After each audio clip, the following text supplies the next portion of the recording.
Fellow South Africans, I wish to address you this evening on two matters that are of great interest and concern to South Africans as we continue to struggle to overcome the coronavirus pandemic. The first issue I'd like to address is the reopening of schools, and the second has to do with the management of the resources that we have dedicated towards the fight against COVID-19. Since I last addressed the nation 11 days ago, more than 130,000 new coronavirus cases have been confirmed. As of this evening, the total number of confirmed cases now stands at 408,052. South Africa now has the fifth highest number of confirmed corona cases in the whole world and currently accounts for half of all the cases on our beloved continent, Africa. The coronavirus storm has indeed arrived, as we said it would, with the provinces of the Eastern Cape, Gauteng, and KwaZulu-Natal experiencing a rapid rise in infections. Even as the country braces for the difficult weeks ahead, it is significant that more than half of those people who we know to have been infected have now recovered. We have also seen a leveling off of infections in the Western Cape since the third week of June. Although it may be too early to tell, this development in the Western Cape provides some hope that the province may have passed the peak of infections. However, we need to remain cautious and vigilant and continue to follow strict prevention measures to avoid another rise in infections, as we often see in other countries. South Africa continues to have one of the lowest case fatality rates in the world, experiencing far fewer COVID-19 deaths than many countries with similar or even lower numbers of infections. Since the outbreak of the disease in South Africa, more than 6,000 people have succumbed to the virus, and we continue to mourn their departure from our country through death. It remains our utmost priority to ensure that we do everything possible to minimize the loss of life. We must do this, firstly, by taking practical steps to prevent the spread of the virus, and secondly, by ensuring that we implement correct clinical guidelines and have the health infrastructure capacity to care for all those people who need treatment. Since the beginning of May, we have been undertaking a gradual easing of lockdown restrictions. Most economic activity has returned. Some restrictions on the movement have been lifted, and schools and other educational institutions have resumed classes in a phased manner.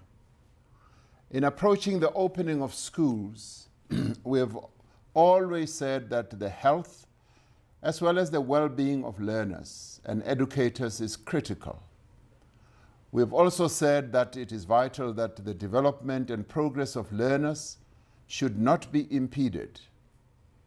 A major and lasting disruption to learning would have a devastating impact on the prospects of an entire generation of young people. This has been one of our considerations.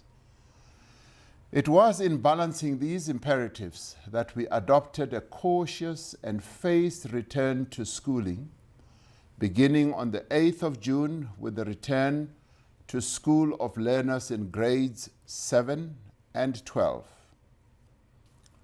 On the 6th of July, learners from grades R, 6 and 11 also returned to school. Now, with the number of infections rising in several parts of the country, there have been calls from a number of quarters in our country for schools to be closed again. Over the last few days, the Department of Basic Education, led by Minister Motshekga, has met with more than 60 organizations representing parents, school governing bodies, principals and their organizations, educators and their organizations, independent schools, and civil society formations. It has also consulted with the Council of Education Ministers representing the provincial education departments across the country. These consultations provided important insights into the experiences of the different stakeholders in education, and these produced a broad range of divergent views. It is necessary to report that it was difficult to find consensus on the best approach, just as there are differing views among both international and local experts on the circumstances under which schools should be reopened. What everyone does agree on, though, is that the health, the academic and social development of learners must remain our foremost concern. This is consistent with the advice of the World Health Organization, which argues for a balanced consideration of the educational needs of the child and trends in the development of the disease. Officials from the World Health Organization have also said that the best and safest way to reopen schools is in the context of low community transmission. Taking into account the views of the various stakeholders and expert bodies, Cabinet has decided today that all public schools should take a break for the next 4 weeks. Now, this has also been the experience in a number of other countries, where schools have opened and have also had to close due to the circumstances that each country has had to confront. This means that schools will be closed from the 27th July and will reopen on the 24th of August. There are, however, some exceptions. Grade 12 learners and teachers will only take a 1-week break from now, returning to school on the 3rd of August. Grade 7 learners will take a 2-week break, returning to school on the 10th of August. Specific arrangements will be made for different categories of special schools. As a result of the disruptions caused by the pandemic, the current academic year will be extended beyond the end of 2020. The Minister of Basic Education will provide details on the management of the remainder of the school year. We have taken a deliberately cautious approach to keep schools closed during a period when the country is expected to experience its greatest increase in infections. Throughout this period, the National School Nutrition Program will continue to operate so that all learners or their parents can collect food directly from schools. I'm aware that this arrangement that I've just announced will disappoint many learners who want to be back at school and may cause inconvenience and difficulty for many families who need to make alternative childcare arrangements. We ask you to do this because we believe it is important to ensure that schools do not become sites of transmission at a time when infections are rising fast. I want to thank all our teachers and other staff at schools across the country who have been on the front line during this pandemic under great and difficult conditions. My fellow South Africans, the coronavirus pandemic continues to cause our economy great damage, threatening the viability of many businesses, leading to job losses, and badly affecting the income of those that can least afford it.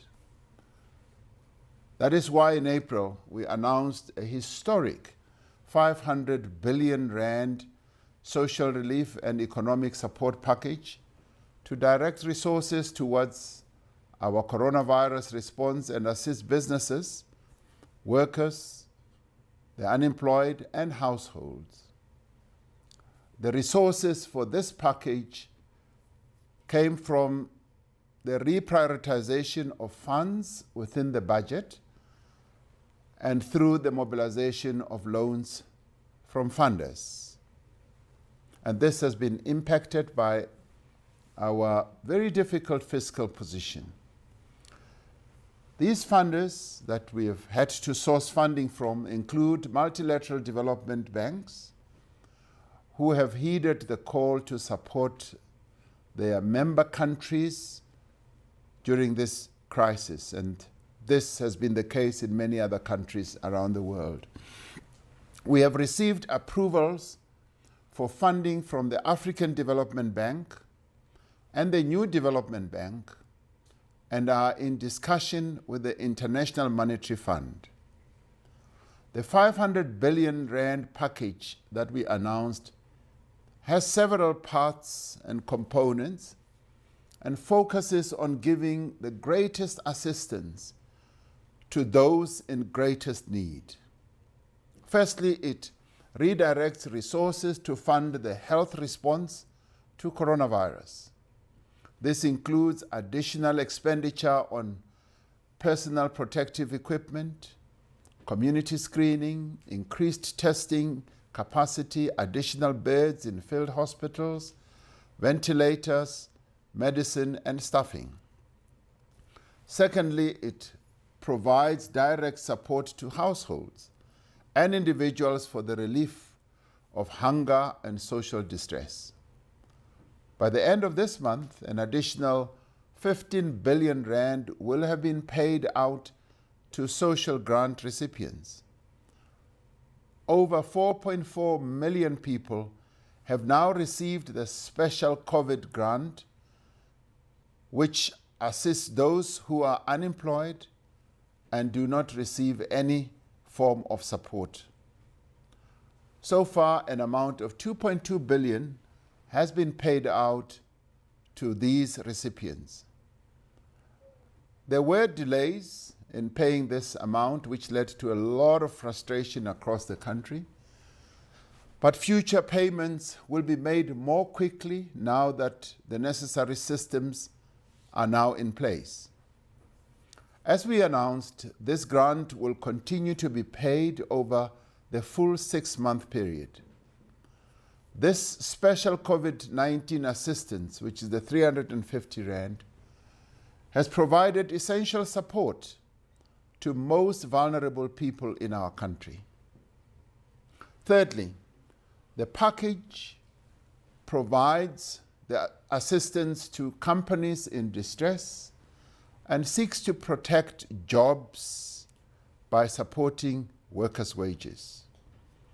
For the months of April, May, and June, the UIF Special COVID-19 benefit has paid out 34 billion rand, helping over 7.5 million workers and preventing retrenchments in a number of companies. This scheme has now been extended by another 6 weeks to the 15th of August 2020. We continue to provide assistance in the form of loans, grants, and debt restructuring to small businesses, including spaza shops and other informal businesses. Special assistance has also been provided to businesses in the tourism, sports and creative industries.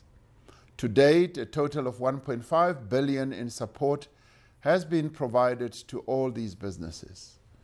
In partnership with the banks, through the 200 billion loan guarantee scheme, financial support has been provided to more than 8,600 small and medium-sized companies to the value of 12 billion rand.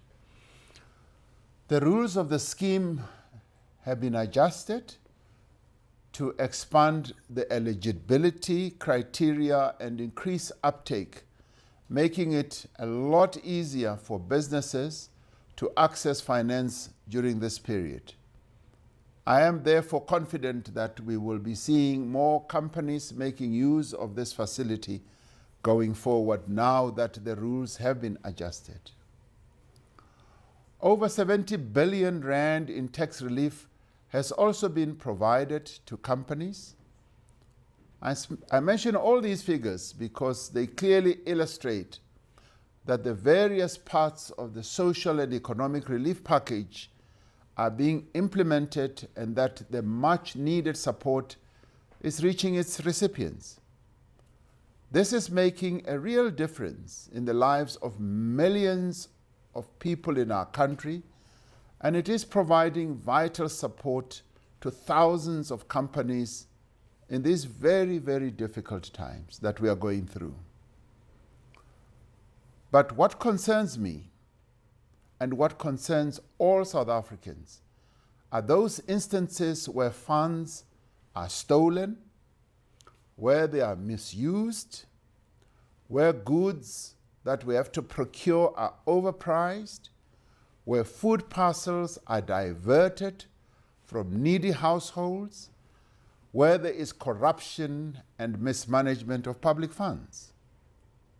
Increasingly, we're hearing allegations about the fraudulent UIF claims, overpricing of goods and services, violation of emergency procurement regulations, collusion between officials and service providers, abuse of food parcel distribution, and the creation of fake non-profit organizations to access relief funding. From the outset of our response to the pandemic, we have been quite clear that there should be no scope for corruption in the use of these public resources. More so than at any other time, corruption puts lives at risk, particularly at this time and in any other time, of course. We therefore put in place several preventative measures. National Treasury issued regulations to ensure that emergency procurement of supplies and services meet the constitutional requirements of fairness, transparency, competitiveness, and cost effectiveness. Regulations were put in place to prohibit unjustified price hikes and ensure availability of essential goods. Since the declaration of the national state of disaster, the Competition Commission has investigated well over 800 companies on excessive pricing. It has so far prosecuted or reached settlements with 28 companies, imposing penalties and fines of over 16 million rand. The Auditor General has also adopted special measures to safeguard funds committed to the fight against COVID-19. Special audits have been undertaken to detect and prevent misuse of these funds and to identify risks in the system. In addition to all these other measures, we have established in government a collaborative and coordinating center to strengthen the collective efforts among law enforcement agencies so as to prevent, detect, investigate, and prosecute COVID-related corruption. This center brings together 9 state institutions, and these are the Financial Intelligence Center, the FIC, the Independent Police Investigative Directorate, IPID, the National Prosecuting Authority, NPA, the Hawks, Criminal Intelligence, and the South African Police Service Detective Service, the South African Revenue Service, SARS, and the Special Investigating Unit, the SIU, and the State Security Agency, SSA. With an operational hub at the FIC, this center is currently involved in investigating allegations of corruption in areas such as the distribution of food parcels, social relief grants, the procurement of personal protective equipment and other medical supplies, as well as UIF special COVID scheme. At least 36 cases are currently at various stages of investigation and prosecution. We are determined that every instance of alleged corruption must be thoroughly investigated, that those who are responsible for wrongdoing should be prosecuted, and that all money stolen or overpriced should be recovered. In order to speed up and strengthen the process of dealing with corruption, I have today signed a proclamation authorizing the Special Investigating Unit, the SIU, to immediately investigate any unlawful or improper conduct in the procurement of any goods, any works, and services during or related to the national state of disaster in any state institution. This empowers the SIU to probe any allegation relating to the misuse of COVID-19 funds across all spheres of the state. If the SIU finds evidence of a criminal offense that has been committed, it is obliged and will be obliged to refer such evidence to the prosecuting authority. It is also empowered to institute civil proceedings for the recovery of any damages or losses incurred by the state. Now, to ensure that action is taken speedily, I will be getting interim reports on investigations every 6 weeks. The fight against the coronavirus pandemic is stretching our capabilities and resources to their limit. We are therefore determined that there should be no theft, no wastage, and no mismanagement of public funds. The consequences for those who break the law or bypass regulations will be very, very severe. The people of South Africa require nothing less than full accountability from those who've been elected and appointed to serve them. We commend those provincial governments and municipalities that have already started taking disciplinary action against officials accused of improper conduct and, where appropriate, have reported them to the law enforcement agencies. We are very pleased that this initiative is now underway. All the funds that we have committed must reach their intended recipients and must be put to their proper use. We will take steps to recover all funds that have been stolen or where goods have been overpriced. And it does not matter who has done so. The success of our fight against corruption depends on the involvement of all citizens and all parts of our society. In doing all this, we will also be working with various leaders in society and various social formations to strengthen our efforts to safeguard the precious resources that we need to overcome the disease and to protect our people from its damaging effects.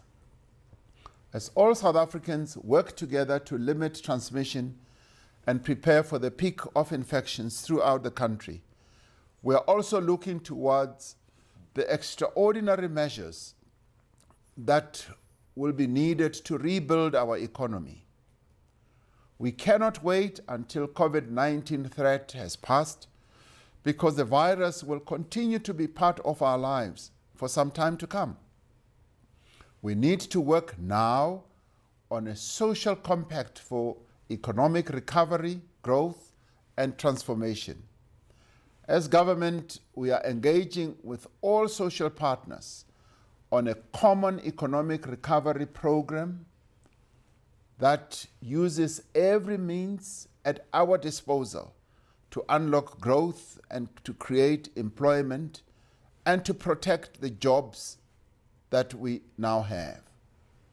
We see a great deal of alignment across the various plans and proposals that have been put forward by various groups in society, and we are building a consensus on the practical measures that we will need to take now and in the coming months. And I will be addressing this matter in the weeks to come. Through working together, we have achieved much as a country in the last few months. We delayed the spread of the virus, saving many lives and giving ourselves time to improve our health response. We put in place the largest social and economic relief package in our history under severe constraints and have mitigated the worst impact of the pandemic. Across society, people have changed their behavior, observing social distancing, wearing masks, and observing hygienic practices. As a country, we have never before faced such a severe crisis or such an abrupt disruption to our lives. Under the most challenging conditions, our response as a nation has actually been quite remarkable. Even as we may have made some mistakes, we have shown an extraordinary capacity for innovation, for solidarity, and for collective action. We have mobilized the whole of society effort to combat this threat, and we have continued to adapt and improve our response. The next few weeks will put our resources and resolve to the test as never before. And I call on all South Africans to remain strong, to remain disciplined and focused, and above all, we should stay safe. I'm still convinced that we will overcome this pandemic. We will protect lives and livelihoods, and we will restore our people and our country to health. This week, we mourn the departure of Ubaba Andrew Umlangeni Isitwalandwe, one of the last Rivonia trialists who contributed immensely to achieving the freedom that we have achieved. We pass our condolences to his family and to his friends, and indeed to the whole nation. We have declared that his funeral will be a Category 1 funeral, and the flags of our country will fly at half-mast, respecting this giant that has just fallen. And we say to Baba Mlangeni, go in peace. May God bless South Africa, and I thank you all.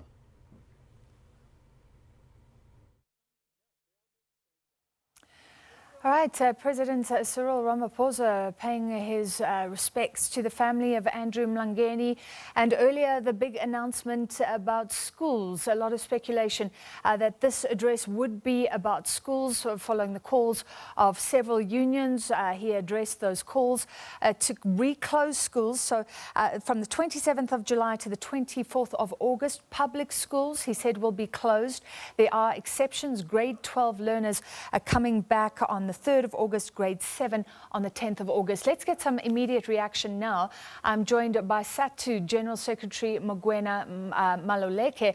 Mr. Maluleke, thank you for being with us. So is this what you wanted?